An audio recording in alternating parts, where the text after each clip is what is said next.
Hello, I'm here today with Simon Goodson, Director of Investor Relations at Rolls-Royce. Simon, welcome. Thank you.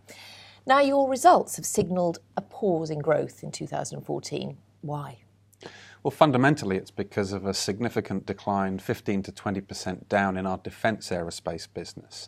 Most of that is to do with some structural reasons to do with the phasing of OE deliveries to our transport engine business in the United States, but also to the natural end of some OE delivery schedules for some major export orders, for instance, for the EJ200 engine for Typhoons to Saudi, and also for some ADOR engine kits for the Indian Air Force for the Hawk trainers.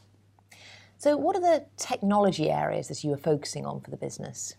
Sure. As we look to concentrate on fixing the basics, or the 4 C's of customer, cash, cost and concentration, there are also some other areas that we would like to look at more closely as we go forward. People assume that we have a growing and very strong position in wide-body engines for wide-body aircraft like 787s, A350s, A380s, and they'd be right. But we want to build on that with new technologies, such as we are developing with our advanced and ultrafan technologies that will take fuel consumption and emissions in the future 20 to 25% lower over the next decade. In addition, we've made a firm commitment in the narrow-body engine market to play a major part. So that is not expected to enter service until well into the middle of next decade, but it's a very important market sector that we're looking very closely at. And the third major area is really to develop a much greater depth in what we call medium-speed reciprocating engines. So to you and me, these are piston engines used for a wide variety of different applications, but particularly in the marine and industrial power systems segment. So in those segments, it's critical to have a very broad and a very deep portfolio. So we have some very good medium-speed reciprocating engine technology today. We have world-leading high-speed reciprocating engine technology, and what we've made very clear is that we want to develop that further. Now, you mentioned earlier the 4C priorities. How do you think your business is faring against those? Well, quite well in some areas, but I think we've still got a lot more to do in others. If we take our focus on our customer, clearly delivering on time to specification is of critical importance if they're going to trust us to do the right job for them. So if we go back only a couple of years, most of our wide-body engines, we only had delivering about 66% on time. If we take last year, the 2013 financial year, we had 100% on-time delivery, so a significant improvement.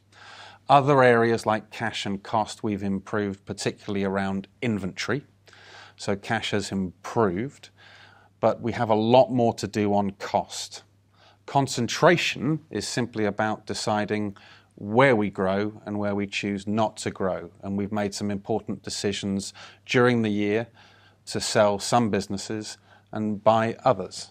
How and why are you looking to expand the non-civil aerospace business?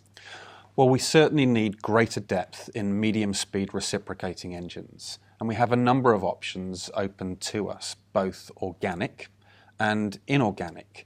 Now, we talked about finishing discussions to buy Wärtsilä. They certainly would have given us much greater depth, better technologies with technologies like dual fuel, and also a complementary services network. But those aren't the only options available to us. We could, for instance, choose to go the organic route in terms of developing engines. If you take a gas turbine engine in civil aerospace, generally you're talking about $1 billion of R&D, $500 million of CapEx, played out over a very long cycle. The reciprocating engine space is generally much shorter cycle stuff, 200 to 300 million euros an engine program, and with much shorter payback periods. So although it would take us longer to pursue that than an inorganic route, it's certainly a viable option.